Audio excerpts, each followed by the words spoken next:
I don't believe it. The third Wednesday is December already. Unbelievable.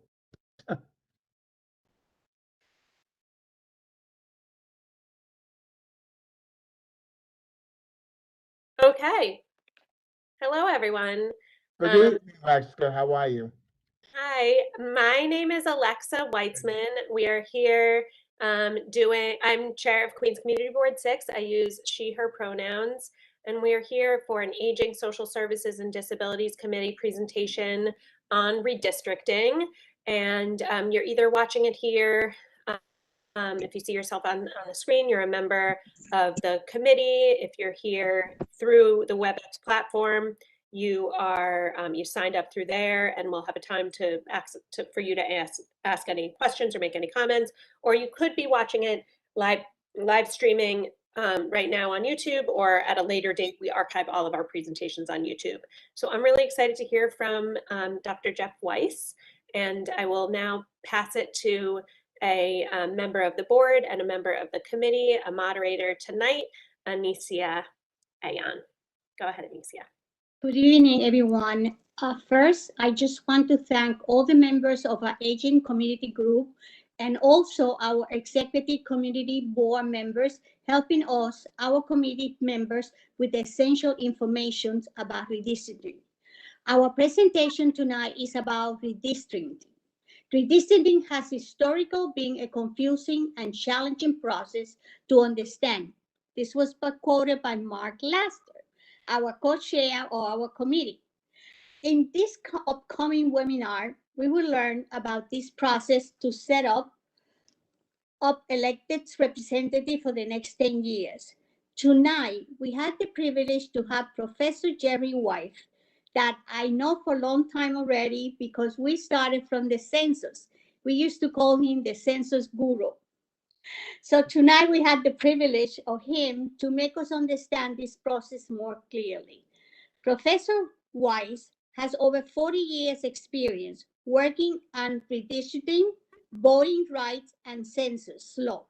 He is considered national expertise in redistricting and has been included in roll calls lists for the top 50 Washington policy insiders.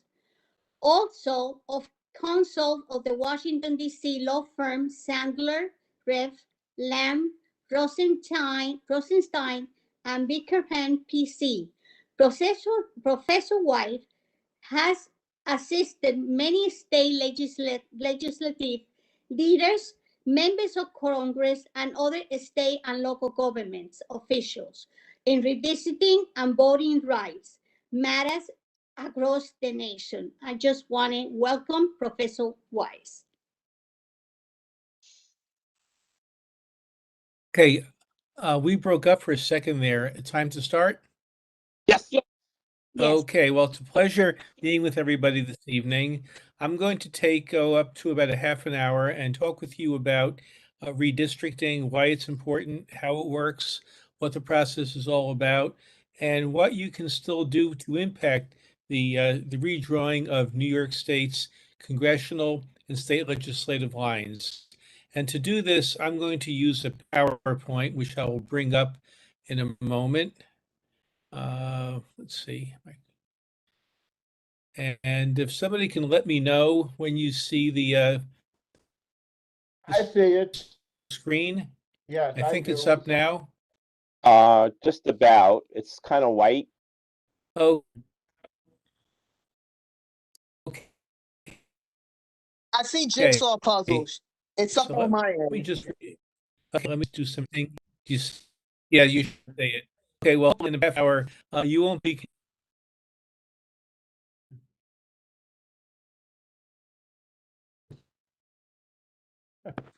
better community resources and more dollars in power.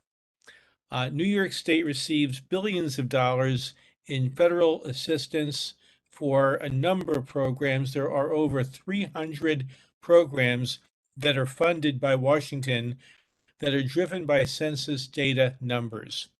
And of those 300 programs, for 16 programs alone, 16 that are funded based on per person or per capita funding, New York State receives about $53 billion. That breaks down to $2,687 per person for just 16 out of 300 programs alone. The other side of the coin is political power. The U.S. Constitution created the census for the purpose of reallocating congressional districts among the states. That's the bottom line, basic reason why we have a census. And during World War II, New York State had 45 members of the House of Representatives. Right now, this year, we have 27 members.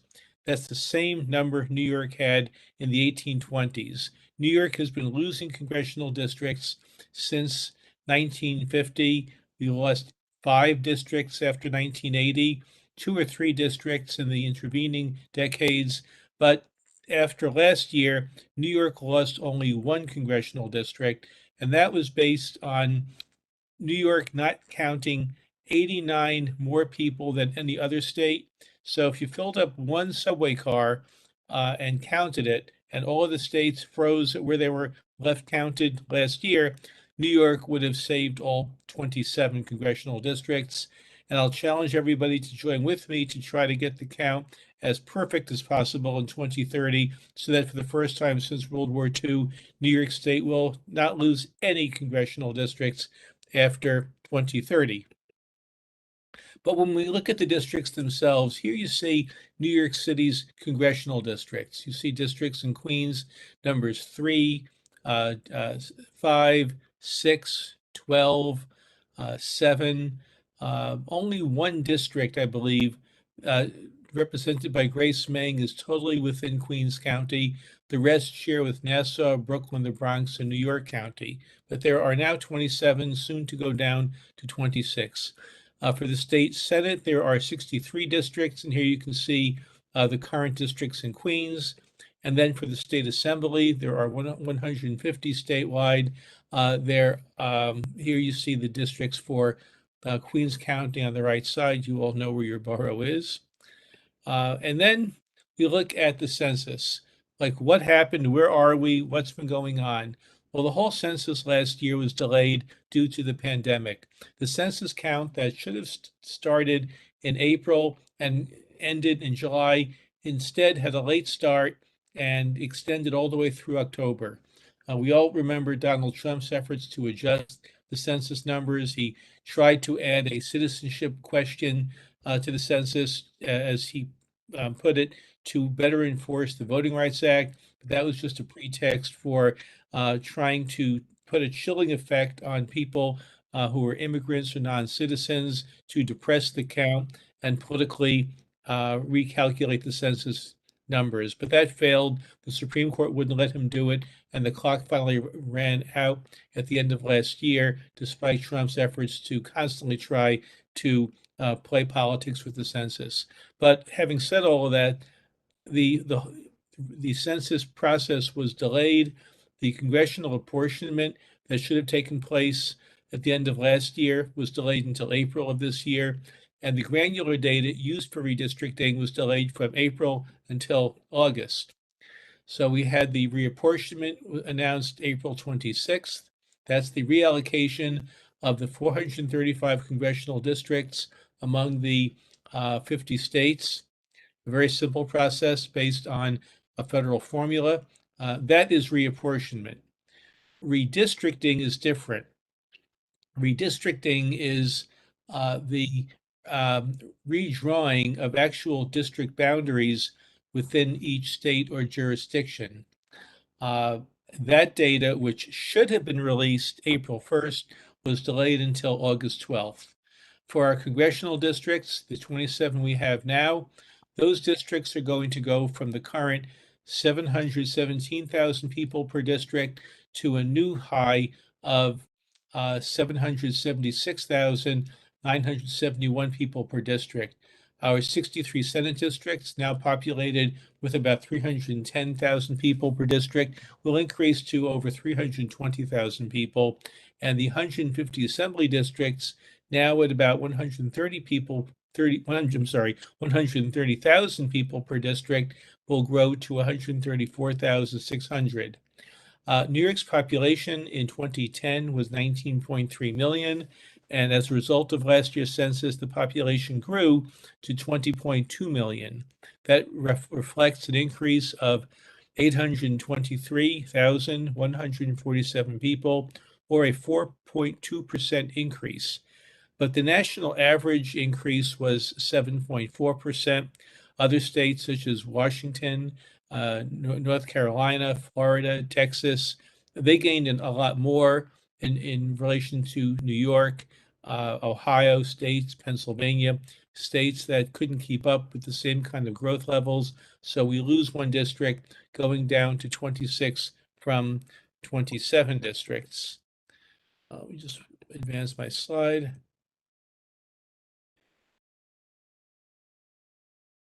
Okay, let's see. So now we get down to the basic laws that govern the redistricting process. The first one you've all probably heard of is called one person, one vote, the population equality requirement. And that essentially means that each district must be equally populous to all the other districts within a state or a city. One person, one vote, each district has the same population. But there are different standards for population for Congress and for the state legislatures and city councils. For Congress, the Supreme Court has determined that the difference in the size of the largest district to the smallest district cannot exceed literally one person. So despite the huge size of 700,000 plus people per district, each one differs by one person. For the state legislature, and as you'll see next year for the city council, the size of the districts can vary from the largest to smallest by up to 10%. That allows for more recognition of local characteristics, state laws, local laws, but for Congress, the Supreme Court has said one person, one vote, each district the same. For legislatures, other legislative bodies, there's more leniency, more flexibility. The second major law is the Federal Voting Rights Act, and that kicks in where you have high levels of racially polarized voting, and that means where the white voters essentially deny the minority voters, Black, Hispanic, Asian, the ability to elect their preferred candidates. And if you have a situation where minority voters cannot elect their preferred candidates because the white voters literally outvote them, then the Voting Rights Act kicks in and requires the creation of minority districts.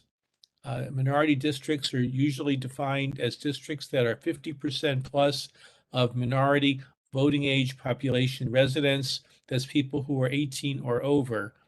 And then the third major law is the New York State Constitution, which didn't say that much about redistricting until 2014, when the voters enacted an amendment to the Constitution that set up a new system that we'll be talking about tonight. Now, the legal issues within these topics, we have the state constitution, the Voting Rights Act to avoid vote dilution. We also have an issue of racial gerrymandering, and that's where you don't dilute the minority vote by not creating districts, but you go the other end and you create districts that are so packed with minority residents, minority voters, that you deny them the opportunity to elect not just in one district, but in neighboring districts. And under the 14th Amendment to the U.S. Constitution, the Supreme Court has held that if you go overboard and pack minority residents too high in number, then you can run afoul of what's called racial gerrymandering, and you can't do that. Partisan gerrymandering is another story. That's where you draw districts that are designed to benefit one party over another. The U.S. Supreme Court said 2 years ago that because there's no judicially manageable standard, excuse me for 1 second.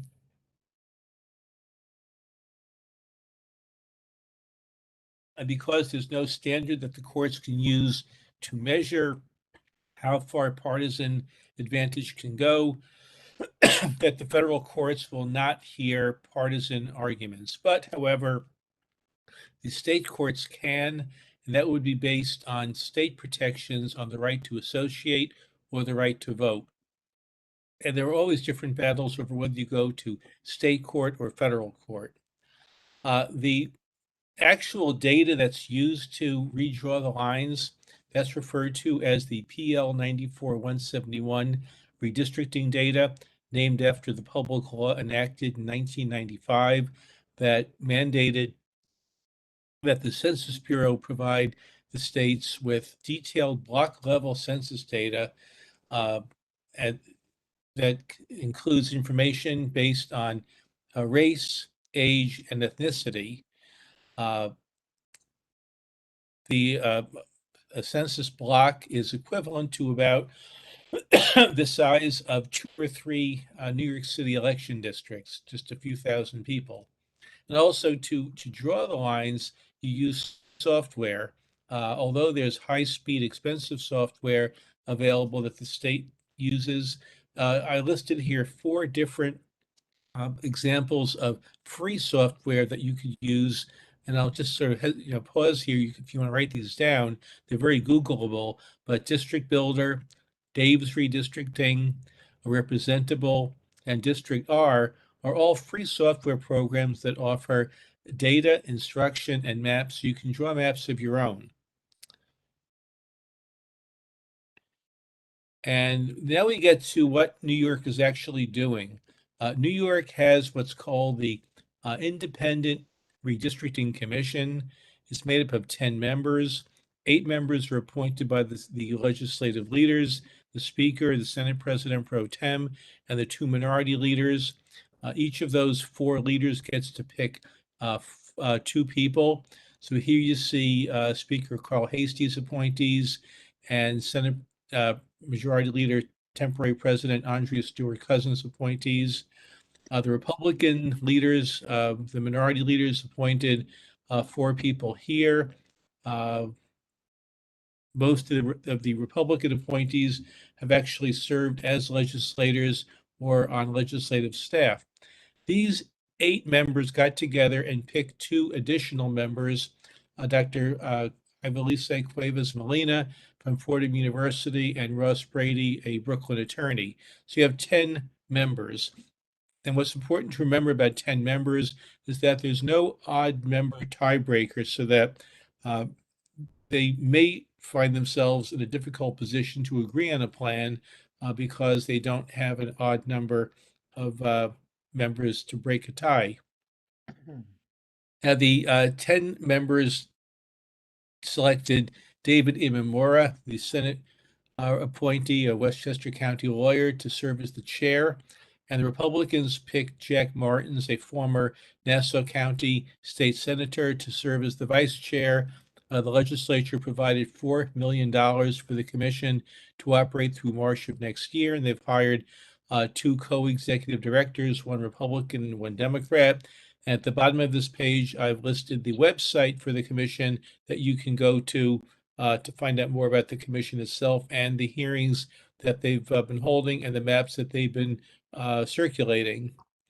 The rules that the commission must follow, all created by the 2014 constitutional amendment that the voters approved, include 2 federal requirements, as we discussed: population equality, 1 person, 1 vote, and the Voting Rights Act. But then the state added compactness, meaning that districts need to be somewhat round, rectangular, or square, but not be a 58-sided Rorschach test type looking district if it's at all possible. Districts have to be contiguous, meaning that you can go from one end of the district to the other and not leave the district. Districts should also keep communities of interest intact. Communities of interest has received a lot of attention in Queens recently. The press coverage of how Richmond Hill and Ozone Park, the South Asian community, has been divided into 8 different assembly districts. So one goal that the commission is trying to achieve is to keep communities of interest intact.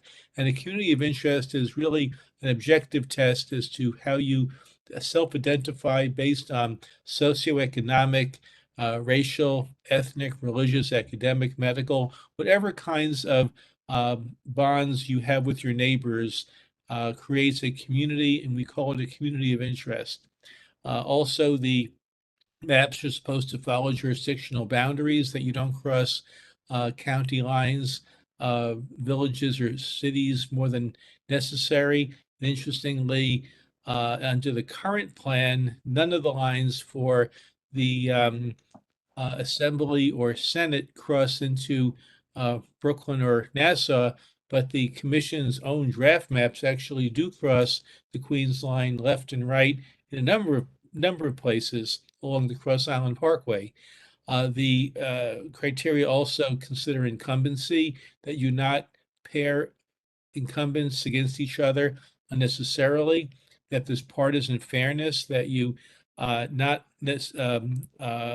favor or disfavor a political party, and that also you preserve the cores of current districts. Now, there's a lot of criteria here. You can't accommodate all of them. They are not in ranked or prioritized order. So the commission's job is to try to accommodate as many of these criteria as they can. But in my view, you cannot accommodate all of them. That would be impossible. Now, the commission has a process to follow. They held 9 virtual hearings via Zoom back in July and August, and they had draft plans out by September 15th. They were supposed to have had one plan for the Senate, Assembly, and Congress, but they couldn't agree. Instead, they put out a Republican plan and a Democratic plan. And as many of you probably know, they held hearings. There was one in Queens, I think it was 2 weeks ago at York College, where they accepted testimony and comments on the 2 plans. You can actually look at the maps at the website I list here. It's called newyork.redistrictingnu.org. This is a website developed by the City University Mapping Center that shows you the current maps, the Republican map, and the Democratic plan. And there's a sliding scale that you can adjust to show how the plans change. The commission is now tasked with submitting up to 2 sets of maps to the legislature for the Congress and the Senate and the Assembly. Now, the legislature can accept the maps, they can reject them, and develop their own plans on a 3rd round. And I'll explain what these rounds are as I go along.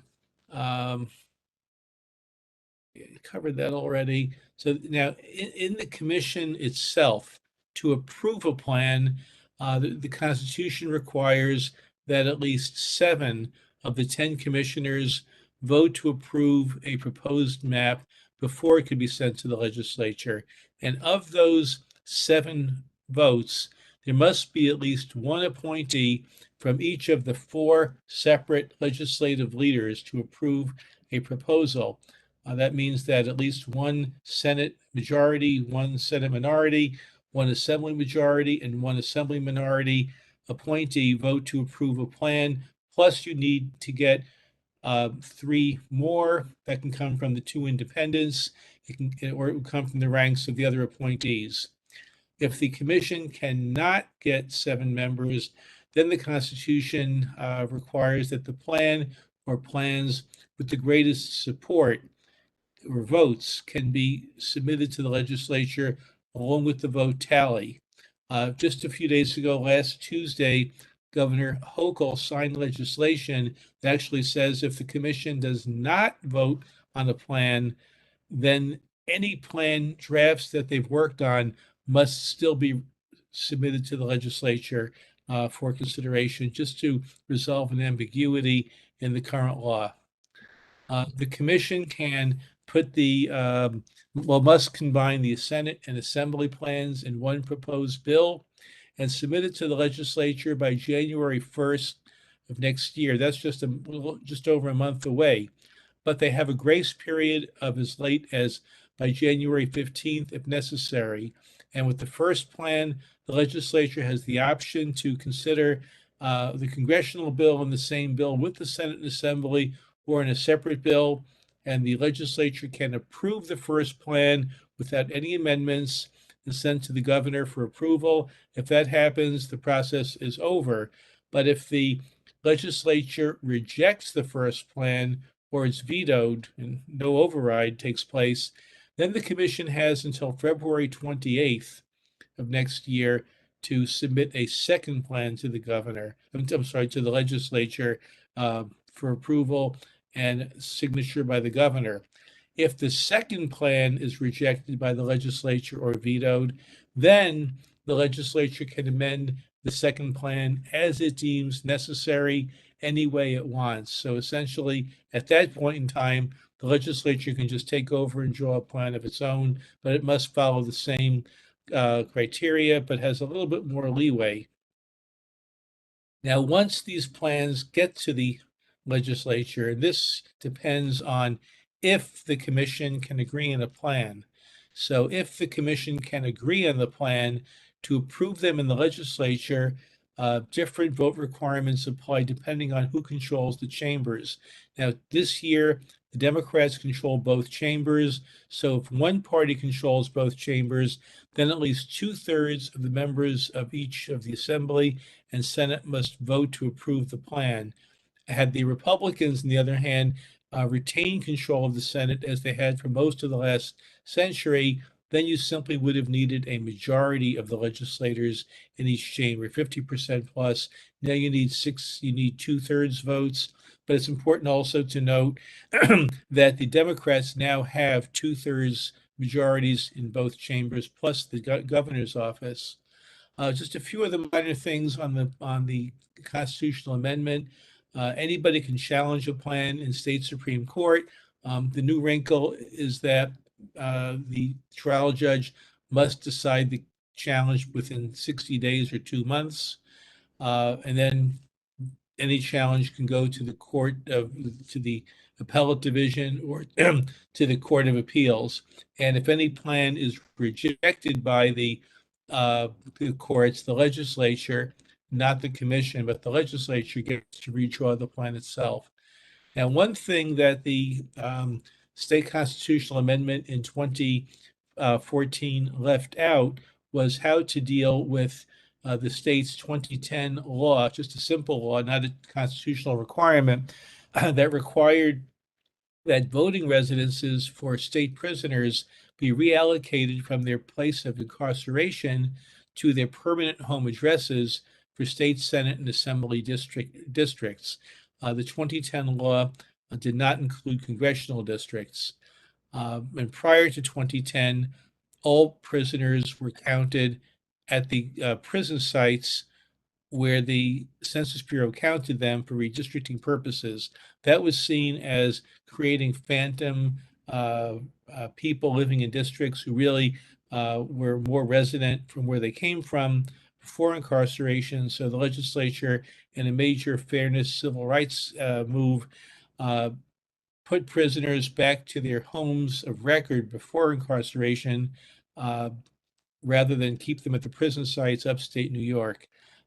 Because of the uncertainty in 2010 over whether the U.S. Constitution allowed for reallocation for congressional redistricting, that was left out.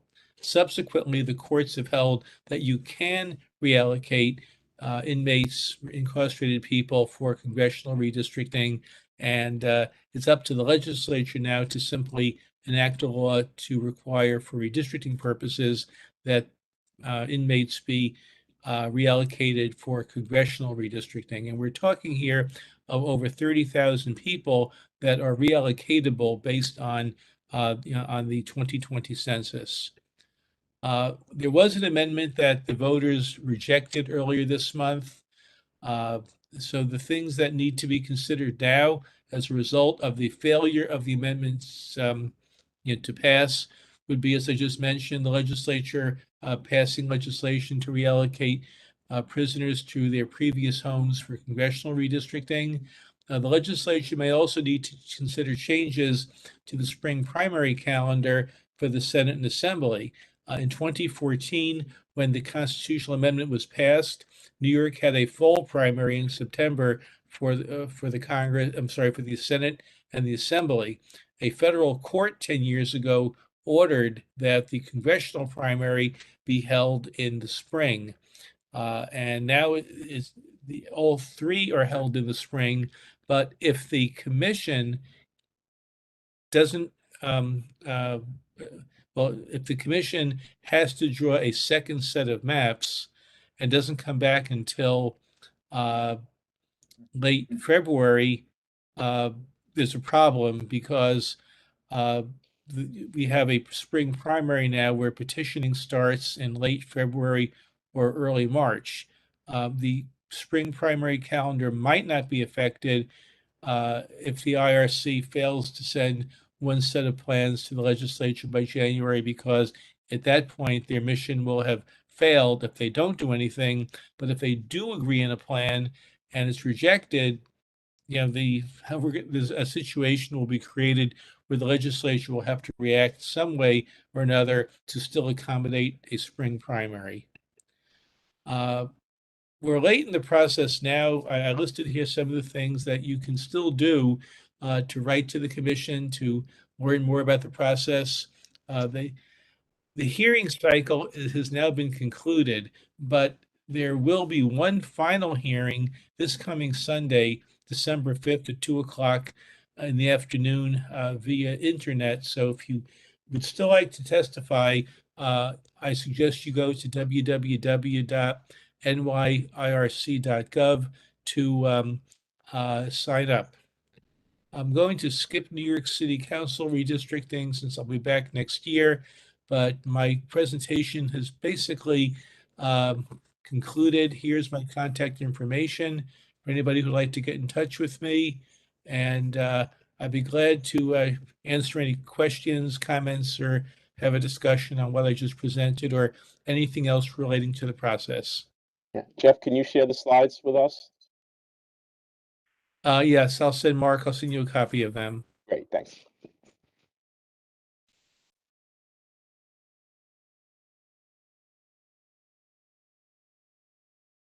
Anicia?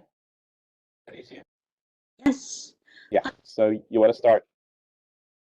Any questions from the panels? I mean, from the committee or from the attendants? Tanya? You're mute. Turn your Unmute. sound on. Now we can. Okay, so I really appreciate the presentation. I learn a little bit more. I've seen a couple of them and I always learn a little bit more every time I attend. I'm still a little flummoxed by the difference of racial gerrymandering and communities of interest. It seems like there's a very fine line between those two things. And how does anybody determine what is what?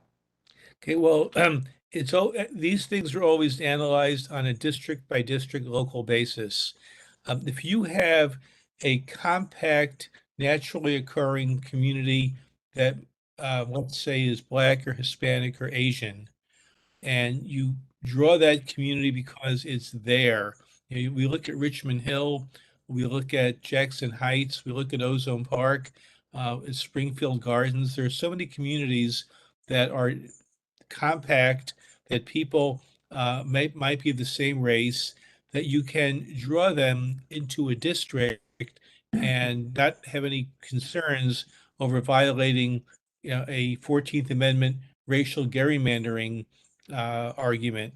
But if you draw a district that, let's say, is 60 or 70% minority voting age population in its shape, and you connect separate parts of different communities, stringing them along, let's say, Queens Boulevard, that it's not compact, that there are different communities that might just have people of the same color, but not of the same community. That's where racial gerrymandering problems occur. Those mostly have happened in the South, where the literal examples are following a federal interstate highway for 200 miles, and then adding to it east or west Black communities that have nothing in common with each other. That's racial gerrymandering. If Okay, you have you seen the intentionally, unity maps? the unity maps did not, they basically drew communities together that did not overly pack minority voters together. Okay. If just to give you the example, this happened in New York in 1992. A congressional district was created joining parts of North Brooklyn, the Lower East Side of Manhattan, and parts of Western Queens in a very bizarre shape. It was done so to join together Hispanic communities that might not have had that much in common with each other, but were Hispanic. And the courts throughout that district rejected it by saying that it was a racial gerrymander, and that the remedy was to soften the edges of it to make it more compact. That district for the last nearly 30 years has been represented by Nydia Velázquez, but originally its shape was so bizarre, as the courts put it, that it raised questions that subjected that district to what the courts call something called strict scrutiny. And if you have that kind of a challenge, you've got to show that it wasn't just race and race alone that caused that district to be drawn, but other factors. So that district was really shaved down a bit to make it much more compact and much more sensible. So just to make up something, you can't draw a district that goes, let's say, along Queens Boulevard and will connect Sunnyside, and then it will connect Jackson Heights, and then switch over to Forest Hills and make its way all the way down to the Van Wyck Expressway. That would be a racial gerrymander. But if you have and let's say it reaches 60, 70% minority population of one race, but if you have Ozone Park, Richmond Hill, or if you have Elmhurst, Jackson Heights, those are compact. They are naturally occurring where people live. That is called a community of interest district. I hope that helps, but you've got to do different kinds of analyses, algorithms to sometimes figure it out. But the safest thing to do is to draw a district where people live together, act together, have similar interests together. That's what the Unity Map tried to do. Thank you. Okay, I see Mark and Alexa. I'm not sure which one. Raise your hand first. Alexa? I think I did. I did. All right. Okay, All right. Mark. So yeah, I just wanted to point out, not a question, more of a statement, that CB6, we have 4 assembly people and 3 state senators. So CB6, in my humble opinion, it creates lots of problems when you have that, because then you kind of like have too many representatives in each representative. So that's one of the reasons why I felt this is an important forum to have. And some of us are looking at the maps and trying to design maps that we're trying to redesign some of the assembly and state senate districts. So I just wanted to point that out to the committee. It's also important to keep in mind that I showed you the criteria before, and you can't accommodate everything. You must take care of population equality, and that often drives the shape of the districts. That if you're drawing a congressional district of 774,000 people, and you can't add 10 or subtract 30, but that means you're slicing a neighborhood in half, the law requires you to do that. But with the assembly and senate lines, where you can have a difference of up to 10% in the size of the smallest to the largest district, there's more flexibility to keep communities together. There's no one size fits all solution, to this issue. It is the hardest one to answer. It's the best question, by the way. It's asked across the country, but you've got to look at each locality specifically and see what's going on. There's Okay. another hand raised. Alexa? Yeah, thank you for the great presentation, and thank you for the great questions already. And I have to admit, this has been happening and I haven't yet really engaged with the process because I have other processes to engage with. And I just wanted to also say, to Mark's point, that CB6 is one of the smallest boards, and yet we still have that many representatives of each type. So I can't imagine what the bigger boards experience. But my question is about some of the language, and maybe it's somewhat tying into what Tanya was talking about, racial gerrymandering and communities of interest, and the term minority, and like wondering if, because I'm sure like the language is very specific in this case, but if we're talking about communities that are majority Black and Brown or Latino, like, is that still the word that we use to describe these communities that are majority Black or majority Latino, and is that useful? Well, a district that has a 50% plus voting age population of Black or Asian or African American or Hispanic, Native American residents, those are called majority minority districts. You also have things called coalition districts. You have crossover districts. There's all different kinds of nomenclature, but essentially, going back now nearly 40 years, if you have a 50% plus district of people of color, then you have a majority minority district. What's ironic now is that Blacks, Asians, Hispanics make up the majority in many places in New York City, and that whites are the minority in New York City and elsewhere, but that's still the generic terminology. Right. I mean, I see Tanya's hand raised. I don't know if it's in response to that, or maybe it's still raised. Yeah. I mean, I think that I asked that with curiosity, because I know some people of color don't prefer that language. And so I didn't know, I know that the language of redistricting is very specific, and like what makes a community of interest. And, Well, and I'm also coming into this conversation very late. So I am using the most current legal terminologies that some people might be uncomfortable with, some comfortable with. And I think it's becoming, I'm going to say I'll doubt in 10 years if majority minority districts are called that. I think it's better to call them, effective Black or effective Hispanic districts or effective coalition districts. I think we're getting beyond having to actually call districts by somebody's race, but communities of interest are not defined in law. So, I used to live in the Upper East Side of Manhattan that had a very heavy medical, a lot of hospitals were there, a lot of doctors. So all along First Avenue to East River, from 59th Street to 90th Street was a medical type community of interest. Where you have a college campus, that might be a community of interest.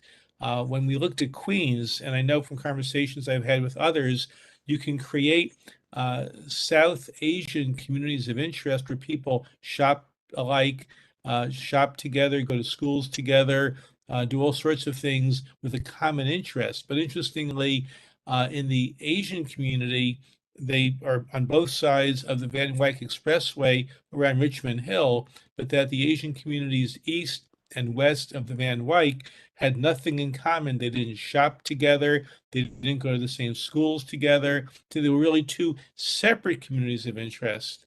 So you've got to be able to define them based on, objective, data, stories, anecdotes, anything you can bring to the table to try to define what a community of interest is.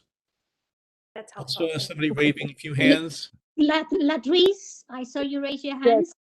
Yes, I was trying to do the raise hand function and a clapping came up instead, so my apologies for that.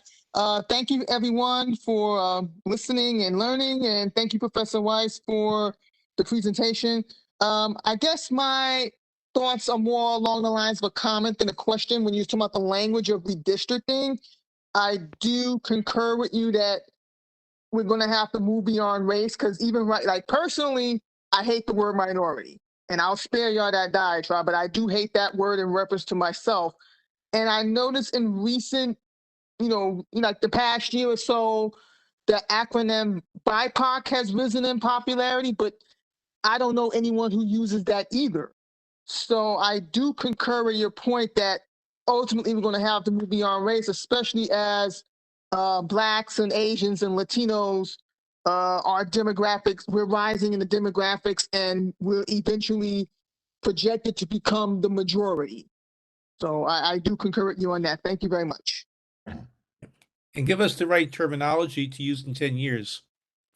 We got to think I about don't that. know. I don't know, but I'm just saying, I know Right, like within the past year or so, Yeah, BIPOC has risen in popularity, but I don't know anyone who uses it, including myself. I don't use that to describe myself. So, right. I hear you. Questions? Anyone?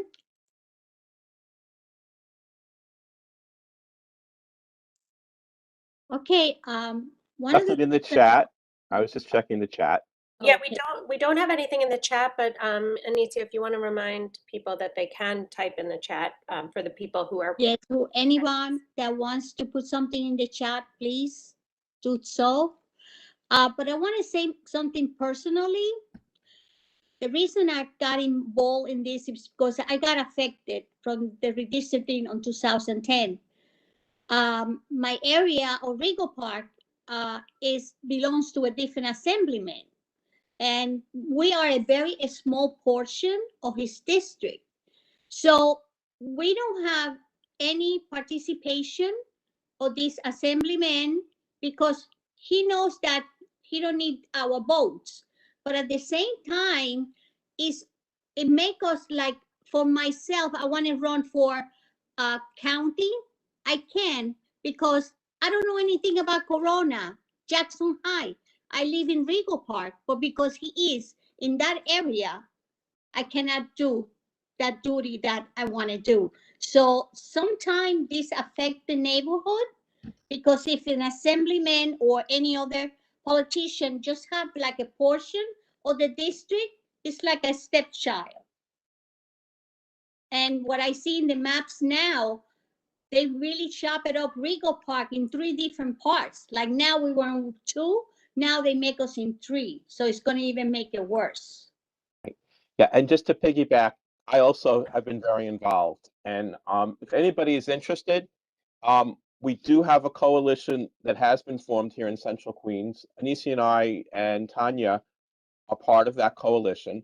So if anybody would be interested, we're in the process now of we've actually submitted maps for Central Queens.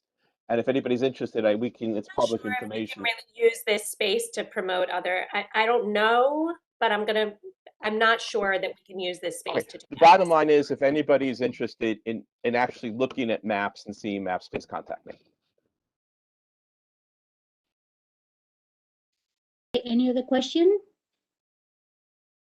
There's nothing in the chat. You don't have no more final words to advise to us, Professor Well, White? the lines that are drawn are going to last for 10 years, so there are no second chances here.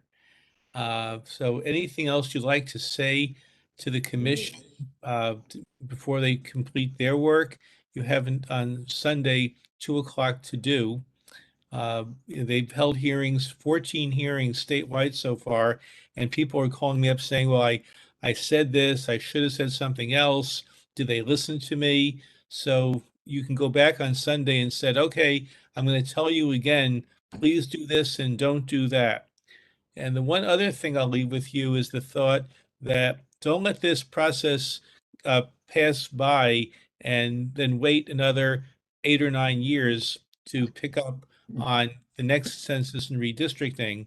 You know, if New York counted one subway car more of people, we would have kept 27 congressional districts. So, you know, my goal, the first time in 70 years, is not to lose a congressional district. And that means being able to count people a lot better.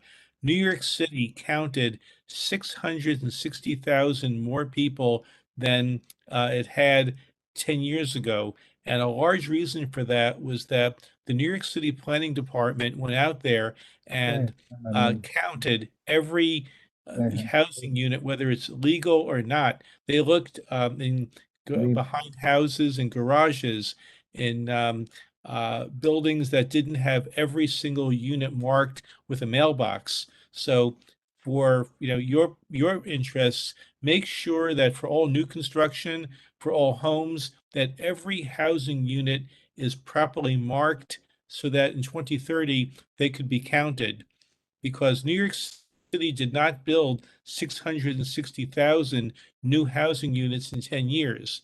The city made an extra special effort to identify illegal units, basements, attics, garages, places that people were living might not have been legal, but the census doesn't care about that. It's that you have to have an address for people. So make sure that everybody has a marked mailbox. And then just keep emphasizing for the next 10 years resources. It all comes down to census dollars and representation. I can't overemphasize that. Okay, thank you very much. I just want to say a closing statement that it's been a pleasure. You always give us so much advice. You know so much about our city, and we hope to see you again, and that you give us more advice. At maybe at the end, when this whole process is done, you could explain it to us more what it was done. Okay, Thank I'll you be very glad to. much. Okay, a pleasure to be with you this evening. Good night. Good night. Good Good night, Professor. Thank Good you. night, everybody. Good night. Good night, everyone. Good night.